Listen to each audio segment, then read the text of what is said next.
यदि प्रत्येक जन्म में पूर्व जन्म की स्मृति लुप्त हो जाती है, ध्यान से सुनिएगा, यदि प्रत्येक जन्म में पूर्व जन्म की स्मृति लुप्त हो जाती है तो आत्मा कर्म फल को कैसे भोगती है?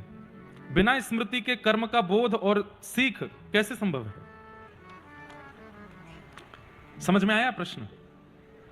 हम हर जन्म में अपने पूर्व जन्म का जो भी कुछ हुआ वो सब भूल जाते हैं, तो फिर पूर्व जन्म का इस जन्म में क्यों भोगते हैं? आत्मा को याद तो है नहीं पूर्व जन्म में क्या किया हमने। एक बात याद रखिएगा, अगर ऐसा होने लग जाए कि व्यक्ति को अपने पूर्व जन्म की स्मृति हो, पूर्व जन्म का कर्मफल याद हो, उसने क्या किया है, और इस जन्म में उसके सामने कोई कर्मफल आ जाए, तो कहीं ना कहीं व्यक्ति उसकी निवृत्ति का, उसके निवारण को ढूंढ लेगा। उसको पता भी होगा, ओहो मैंने पूर्व जन्म में ऐसा ऐसा किया था तभी ऐसा हो रहा है। सृष्टि चलने में, सृष्टि के संचार में बहुत बड़ी बाधा आ जाएगी फिर। इसलिए ठाकुर जी पूर्व जन्म में किए हुए कर्मों को भुला देते हैं, ताकि इस जन्म में व्यक्ति यही सोचता रहे मैंने किया क्या है जो मेरे साथ ऐसा हो रहा है, और उसी चक्कर में फिर वो अपने पूरे इस जन्म के कर्म का निर्माण करता है और उसी से उसका जीवन चलता है। ये सृष्टि संचार का एक बहुत बड़ा नियम है।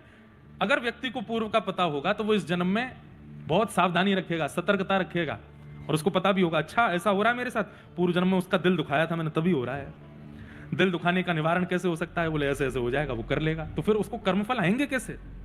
तो सृष्टि संचार में ये बहुत बड़ी भूमिका निभाता है कि आपको अपने पूर्व जन्म का स्मरण नहीं है और उसका फल आपको भोगना पड़ता है। हम आप सब तो चलो कलयुग के जीव हैं। भीष्म पितामह, भीष्म पितामह तो ठाकुर जी से कह रहे हैं मुझे अपने 100 जन्मों का याद है, मुझे मेरे पूर्व के 100 जन्मों की स्मृति है, मैंने कोई पाप नहीं किया, फिर मुझे बाणों की सैया पर क्यों लिटाया? ऐसा कौन सा अपराध कर दिया मैंने जो आप मुझे बाणों की सैया पर लिटा रहे हैं? तो ठाकुर जी कहते हैं 100 ही जन्म होते हैं, तुमको 100 जन्मों का याद है क्या? जन्म 100 ही होते हैं? 101वें जन्म का याद है? भीष्म पितामह बोले वो तो याद नहीं है। तब ठाकुर जी कहते अब हम याद दिलाते हैं, 101वें जन्म में तुमने किसी वन के जीव को पकड़ के उसमें कांटे लगाए थे, उसका फल तुमको मिला, इसलिए तुम बाणों की सैया पर लेटे हो। तो आप कौन से जन्म का कब भोगते हैं ये आपको कभी नहीं पता चलेगा। ज्यादा से ज्यादा अगर आपने भजन साधन सिद्धि प्राप्त करके अपने पूर्व जन्म, उससे पूर्व जन्म की याद भी कर ली तो ठाकुर जी 100वें जन्म का भुगवा देंगे, उसको कैसे याद रखोगे?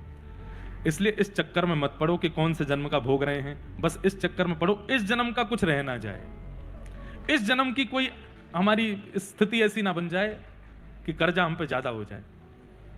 पूर्व जन्म का तो हम भोग ही रहे हैं, इस जन्म में और कर्जा कर लेते हैं। इसलिए कथा सुन करके, गुरु आश्रित होकर के पूर्व जन्म की चिंता मत करो, इस जन्म में मैं कुछ ऐसा ना करूं जिसको भोगने के लिए मुझे फिर आना पड़े। पुनर्जन्म होता ही इसलिए है क्योंकि पूर्व जन्म के कर्मों का फल आपने भोगा नहीं है, इसलिए अगली बार फिर जाना पड़ेगा भोगने के लिए। इसलिए इतना नाम जप करो, इतना भजन करो, इतने कथा सुनो।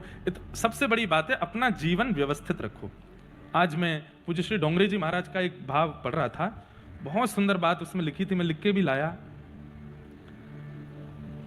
कितनी सुंदर बात, लिखने योग्य बात है। करनी में सावधान रहो, जो तुम कर रहे हो उसमें सावधान रहो, और मिलने में प्रसन्न रहो। जो मिले फिर उसको प्रसन्नता से स्वीकार करो।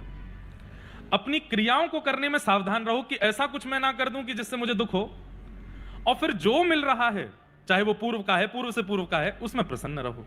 आपका जीवन सबसे सुखद है। कहने को 4 शब्द हैं पर जीवन का एक बहुत बड़ा सूत्र है, करनी में सावधान, मिलने में प्रसन्न रहो। तो पूर्व जन्म का हमको याद नहीं रहता, ये बहुत बड़ी कृपा है भगवान की। अरे हमें इसी जन्म का याद नहीं रहता। बताओ 1 हफ्ता पहले आपने क्या खाया था? कई लोग चटोरे होंगे, उनको याद भी होगा, कईयों को तो याद ही नहीं रहता हमने क्या खाया था। इस भगवान ने एक बहुत बड़ी कृपा दी है हमको, क्या? भूलने की बीमारी। जिन लोगों को भूलने की बीमारी नहीं है वो बादाम खाना बंद करो, क्योंकि ये बहुत अच्छा है कि हम भूलते हैं तभी हम जी रहे हैं। जो व्यक्ति भूलते नहीं है, कई लोग ऐसे होते हैं संसार में, उनको याद रहती है उसने कब मुझसे क्या कहा था, और ऐसे लोग फिर आगे बढ़ ही नहीं पाते। वो उसी चीज में रहते हैं, अच्छा इसको देख लूंगा, इसने मेरे साथ ऐसा किया था, इसने ऐसा किया था, मेरे साथ ऐसा हुआ था, कभी ना कभी इसके साथ तो होगा। भूलना अच्छा है, ठीक है, थोड़ा भूलिए, थोड़ा उससे आगे बढ़िए।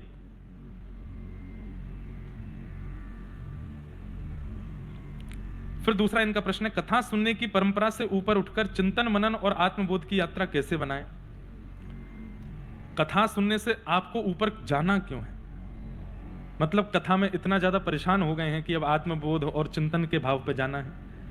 कथा ही यात्रा है आत्मबोध और चिंतन की, और भले ही आत्मबोध चिंतन बनने लगे तब भी कथा का त्याग नहीं करना है। आज हम व्यासपीठ पर बैठे, हम बहुत बड़े कोई साधक नहीं है, बहुत बड़े तपस्वी महात्मा नहीं है, कथाकार हैं। पढ़ करके अध्ययन करके गुरुजनों से सीख करके आपके सन्मुख बोलते हैं, लेकिन आत्मचिंतन भी करते हैं, आत्मबोध भी करते हैं, लेकिन उसके बाद भी कथा का त्याग नहीं करते। हनुमान जी से बड़ा आत्मबोध होगा, हनुमान जी से बड़ा हमारा आत्मचिंतन होगा? नहीं हो सकता, लेकिन फिर भी वो कथा सुनते हैं। इसलिए कथा का त्याग नहीं करना, कथा से ऊपर नहीं उठना है, कथा जीवन भर रहनी चाहिए चित्त में। कोई अगर ऐसा कहने लगे अब कथा से तो हमको तृप्ति हो गई, अब तो एकांत में बैठ के आत्मचिंतन करेंगे, वास्तव में उसको कुछ प्राप्त हुआ ही नहीं जो कथा से भी लग जा रहा है।